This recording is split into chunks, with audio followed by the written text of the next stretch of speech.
মুসলিম সমাজ আমাদের দিন এবং ধর্মকে আমরা আনুষ্ঠানিকতার ভিতরে সীমাবদ্ধ করে নিয়েছি।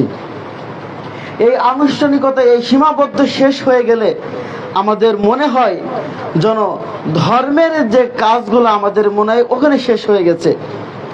যেমন ভাবে ধরুন, রমাদান মাস বাৎসরিক একটি ইবাদতের মাস। আমরা মুসলিম এমন হয়েছে আমরা যে রমাদান মাস 30টি সিয়াম, শুধুমাত্র এই রমাদান মাসে আমাদের সিয়াম পালন করতে হবে, এই রমাদান মাসে আমাদেরকে দান খয়রাত করতে হবে, এই রমাদান মাসে আমাদেরকে সালাত আদায় করতে হবে। এই রমাদান মাস শেষ হয়ে গেলে আর ইবাদত করা লাগবে না। এটা আমাদের শুধুমাত্র রমাদান কেন্দ্রিক ইবাদত হয়ে গেছে। দেখবেন যে রমাদান মাস চলে গেছে, আমাদের কাছ থেকে সিয়ামও বিদায় নিয়েছে, যাকাত দান খয়রাতও বিদায় নিয়ে গেছে। এমনকি আমরা যারা 5 ওয়াক্ত সালাত জামাতের সাথে আদায় করতাম, মসজিদ কানায় কানায় ভর্তি হয়ে যেত, ঈদের পরের দিন থেকে সেটাও শেষ হয়ে গেছে। তার কারণ আমরা ইবাদতকে আনুষ্ঠানিকতায় পরিণত করেছি।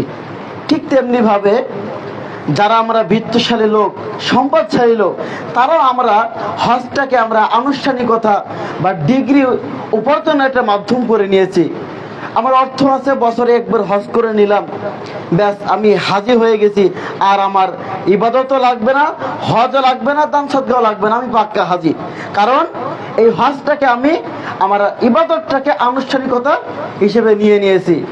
ঠিক তেমনি ভাবে আমাদের দেশে এক শ্রেণীর মুসলিম যারা নিজেদেরকে আশিকে রাসূল হিসেবে দাবি করি, যারা নিজেদেরকে মুহাম্মদ সাল্লাল্লাহু আলাইহি ওয়াসাল্লামকে সব থেকে বেশি ভালোবাসি মনে করে, যারা তারা মনে করে যে মুহাম্মদ সাল্লাল্লাহু আলাইহি ওয়াসাল্লামকে সাহাবীদের থেকেও বেশি, সব থেকে বেশি ভালোবাসে।